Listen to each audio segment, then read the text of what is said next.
আচ্ছা, গত ক্লাসে আমরা দেখেছিলাম কিভাবে আমরা ইউটিউব চ্যানেলের মধ্যে এক্সটেনশন এড করবো এবং এক্সটেনশন আমরা দুটো এড করেছিলাম। একটা হচ্ছে আমাদের ভিআইডিআইকিউ ছিল, আরেকটা ছিল আমাদের টিউববারি।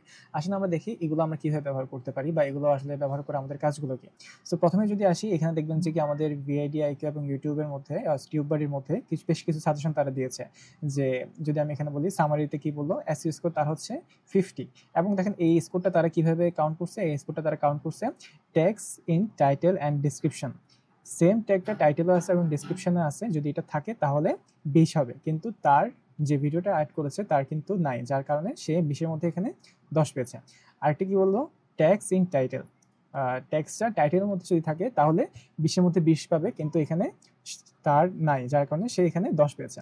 আরেকটা হচ্ছে কি ট্যাক্স ইন ডিসক্রিপশন, যদি ডিসক্রিপশনের মধ্যে ট্যাক্স থাকে তাহলে সেক্ষেত্রে 20 পাবে, কিন্তু সে এখানে পেয়েছে 10। আরেকটা হচ্ছে কি টোটাল ট্যাক্স ক্যারেক্টার, যতগুলো ট্যাগ ব্যবহার করা যায় সবগুলো যদি ব্যবহার করে তাহলে সে 20 পাবে, কিন্তু সেখানে 20 পেয়েছে। আরেকটা হচ্ছে কি টাইটেল ওয়ার্ডস ইন ডিসক্রিপশন, টাইটেলের মধ্যে যে ওয়ার্ডগুলো আছে সেই ওয়ার্ডগুলো যদি ডিসক্রিপশনের মধ্যেও থাকে তাহলে সে 20 পাবে।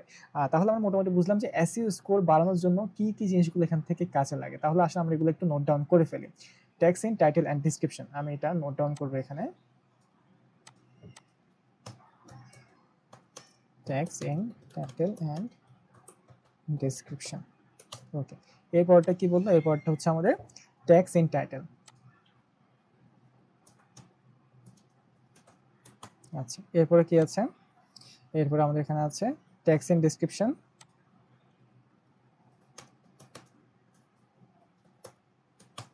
এরপর কি আছে,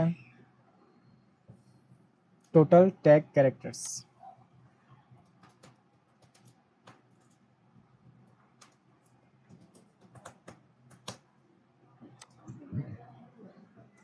লাস্টটা হচ্ছে title words in description.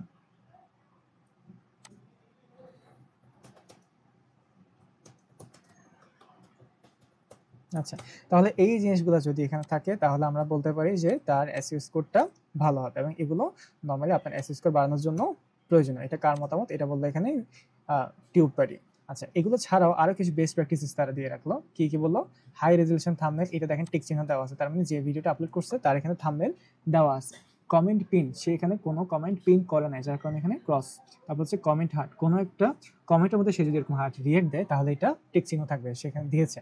Info card add, info card add বলতে কিরকম, এখানে ভিডিওর উপরে যে একটা চিহ্ন আসে, লিখিত চিহ্ন, এটা হচ্ছে ইনফো কার্ড। সেখানে কোনো ইনফো কার্ড অ্যাড করেনি, যার কারণে এটা ক্রস এসেছে। তারপর হচ্ছে লাইকস অন ফেসবুক, ফেসবুকে সে শেয়ার করেছে এবং এটা লাইক এসেছে। চ্যাপ্টার অ্যাড, চ্যাপ্টার বলতে কি এই যে বিভিন্ন ধরনের এই যে ভাগ ভাগ করে যে বিভিন্ন পার্টগুলো আসা, এগুলো হচ্ছে চ্যাপ্টার অ্যাড করা। এরপর হচ্ছে কি ইন্ড স্ক্রিন, ইন্ড স্ক্রিন বলতে কি বোঝায়, এই যে ভিডিও শেষের অংশে যখন কোনো কিছু থাকে, যে আপনি সাবস্ক্রাইব করুন অথবা অন্য কোনো ভিডিওতে যান, যদি সেটা থাকে তাহলে এটা হচ্ছে ইন্ড স্ক্রিন। এখানে সে অ্যাড করেছে, আমি তাও দেখা ইন্ড স্ক্রিন জিনিসটা কি। এই যে দেখেন, ইন্ড স্ক্রিন হচ্ছে তার চ্যানেলের একটা ভিডিও সাবস্ক্রাইবার থাকা এবং একটা অন্য ভিডিওতে যাওয়ার জন্য বলা, এগুলোকে বলা হচ্ছে ইন্ড স্ক্রিন। আচ্ছা, এরপর আসতেছে কি চ্যাপ্টার অ্যাড। আচ্ছা, এটা হচ্ছে কি ক্যাপশন অ্যাড। ক্যাপশন বলতে কি হচ্ছে, এই যে নিচে সে যখন কথা বলবে, আমি যদি ক্যাপশন অন্তরে রাখি, সে যখন কথা বলবে নিচে লিখিত উপরে আসবে, এই যে লিখিত আকার আসছে, এটা হচ্ছে ক্যাপশন। সে এই জিনিসগুলো করেছে। সো এই জিনিসগুলো যদি করা যায় তাহলে এগুলো হচ্ছে বেস্ট প্র্যাকটিসেস, আমি এগুলোও তাহলে নোট ডাউন করে রাখলাম। আচ্ছা, এগুলো যদি করেন তাহলে আপনার হচ্ছে আপনি এসইওটা ভালো মতো কমপ্লিট করতে পারবেন। এছাড়া এক্সট্রা আর কি কাজ করা যায়, এক্সট্রা আর কাজ করার মধ্যে আপনি এখান থেকে আপনি এই টুলসগুলোর মাধ্যমে কিওয়ার্ড রিসার্চ করতে পারবেন। কিওয়ার্ড রিসার্চ বলতে কি, যে আপনি যে টপিকটা নিয়ে ভিডিও মেক করছেন সেই টপিকটা আদৌ মানুষজন সার্চ করতেছে কিনা, আদৌ মানুষজন ওটা লিখে সার্চ করলেও ওটার মধ্যে কোনো কম্পিটিশন আছে কিনা, যারা অলরেডি ভিডিও মেক করেছে তাদের কি কি কম্পিটিশন তারা ফেস করেছে, হ্যাঁ, এরকম এই জিনিসগুলো হচ্ছে কিওয়ার্ড রিসার্চের মাধ্যমে আপনি বের করতে পারবেন। এবং এটা কিভাবে করবেন, এটা করার জন্য আপনি নর্মালি এই যে আমাদের এখানে আছে, আমাদের যে টিউববারি আছে, এখানে যদি আমি ক্লিক করি সেখান থেকে দেখেন কিওয়ার্ড এক্সপ্লোরার আছে। কিওয়ার্ড এক্সপ্লোরার প্রথমে বলতেছে কি ইওর কিওয়ার্ড, আপনার কিওয়ার্ডটা এখানে দেওয়ার জন্য আমি এখানে দিলাম, মনে করেন বেস্ট বাজেট মোবাইল আন্ডার 20,000, এটা আমার হচ্ছে কিওয়ার্ড। আমি এটা নিয়ে একটা ভিডিও মেক করতে চাচ্ছি, আমি দেখি এটা নিয়ে সার্চ করলে কেমন কাজ হয়। এই যে দেখেন, এটা ওভারঅল স্কোর আসছে কত আমাদের, গুড। এটা 100-এর মধ্যে 40 পেয়েছে। এবং এটা কিভাবে পেয়েছে দেখেন, এটা সার্চ ভলিউমটা তুলনামূলক সে দেখাচ্ছে কম, ঠিক আছে। এরপর হচ্ছে কি এখানে কম্পিটিশনটা কেমন, কম্পিটিশন কিন্তু এখানে বেশি, কিন্তু অপটিমাইজের স্ট্রেন্থটা কিরকম, অপটিমাইজেশনটা আরও বেশি হয়, তার মানে আপনাকে এখানে বেশি অপটিমাইজ করতে হবে।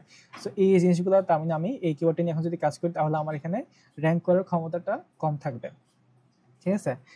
তো আমরা তখন এই কিওয়ার্ডটা নিয়ে কাজ করব না, সেক্ষেত্রে আমরা কি করতে পারি, সেক্ষেত্রে আমরা এই কিওয়ার্ডটা নিয়ে কাজ না করে এই রিলেটেড অন্য কি কিওয়ার্ড নিয়ে কাজ করে যে আমরা এটা দেখতে পারি। এই যে দেখেন গুগলও এটা নিয়ে আমরা দেখতে পারি যে কি কি লিখে মানুষজন সার্চ করতেছে, এই রিলেটেড কি কি টপিকসগুলো আছে, তারপর এখানে দেখেন এই রিলেটেড কি কি ট্যাগসগুলো আছে, সবগুলো জিনিস কিন্তু আমাদের এখানে চলে আসছে।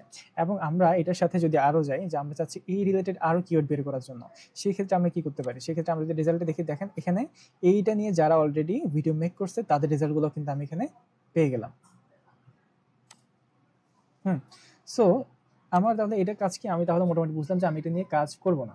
তো তাহলে আমি কোনটা নিয়ে কাজ করতে পারি, আমি এখন কাজ করার জন্য আমি যদি এখানে যাই তাহলে আমাকে এমন কিওয়ার্ড চুজ করতে হবে যেটা নিয়ে আমি কাজ করলে আমার এখানে কম্পিটিশনটা মোটামুটি কম এবং আমি ভালো রেজাল্ট পেতে পারি। আচ্ছা, আমি যদি এটার উপর একটু স্পেস দিই তাহলে দেখেন best budget mobile phone under 20,000, এখানে জাস্ট একটা ওয়ার্ড বাড়ছে, best budget mobile phone under 20,000, কিন্তু এই একটা ওয়ার্ড বাড়ার কারণে আমি একটু দেখি আমাদের কম্পিটিশনটা বাড়লো নাকি কমলো। এই যে দেখেন একটা ওয়ার্ড বাড়ার কারণে আমাদের এখানে কম্পিটিশনটা কত কমে গেল, আমাদের সার্চ ভলিউমটা এখানে বাড়লো, আমাদের এখানে কম্পিটিশন কমলো, আমাদের অপটিমাইজেশনটাও বাড়লো। এখন জিনিসটা আসলে এখানে কি হলো, জিনিসটা হচ্ছে আমাদের এখানে এই যে কিওয়ার্ডটা আমরা ভালো একটা কিওয়ার্ড এখান থেকে পেয়ে গেলাম। কিভাবে পেলাম, কারণ হচ্ছে আমরা এখানে একটা জাস্ট স্পেস দিয়েছিলাম, স্পেস দেওয়ার কারণে অন্য সাজেশনটা আমরা এখান থেকে পেয়ে গেলাম, আর আমরা এটা রিসার্চ করার ফলে কিন্তু পাইছি। আচ্ছা, এটা ছাড়াও আরেকটা জিনিস এখানে কাজ করে, সেটা হচ্ছে আমাদের লং টার্ম কিওয়ার্ড আর একটা হচ্ছে শর্ট টেইল কিওয়ার্ড। আমি আবার বলছি, ওয়ার্ডটা হচ্ছে লং টেইল কিওয়ার্ড আর একটা হচ্ছে শর্ট টেইল কিওয়ার্ড। আমি যদি এখানে লিখে দিই আরও একটু আপনার জন্য ক্লিয়ার হবে। লং টেইল কিওয়ার্ড আর একটা হচ্ছে শর্ট টেইল কিওয়ার্ড। এখন লং টেইল বলতে কি বোঝাচ্ছে, এটা আপনারা হয়তো ওয়ার্ড শুনে বুঝে গিয়েছেন, যে কিওয়ার্ডটা বড়, মূলত মিনিমাম 5 থেকে 5টা ওয়ার্ডের বেশি, আপ টু 5 ওয়ার্ডস যদি যদি কিওয়ার্ড থাকে, সেটা হচ্ছে কি আপনার long tail keywords. Long tail কিওয়ার্ডের সুবিধা হচ্ছে কি, এটা হচ্ছে আপনার কম্পিটিশন কম থাকে আর হচ্ছে ইজি টু র্যাঙ্ক। আর যেগুলো শর্ট টেল কিওয়ার্ড সেগুলো হচ্ছে কি আপনার ছোট, মোটামুটি 2 থেকে 3টা,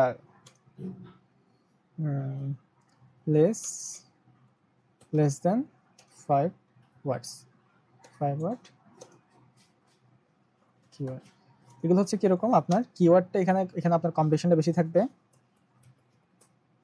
কম্পিটিশন হাই, আর আপনাদের এখানে হার্ড টু র্যাঙ্ক, এই দুটো জিনিস থাকবে।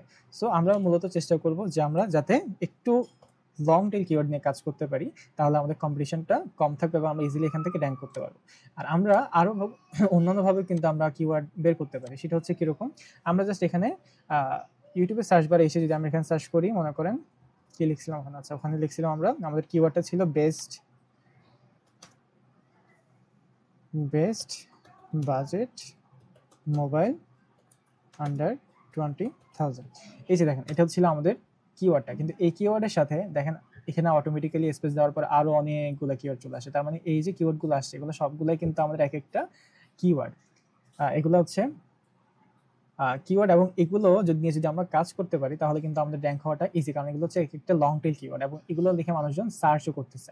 সো আমরা এগুলো নিয়ে কাজ করতে পারি এবং এগুলো নিয়ে আমরা অপটিমাইজ করলে আমাদের কাজটা ইজি হবে এবং ইজি টু র্যাঙ্ক হবে।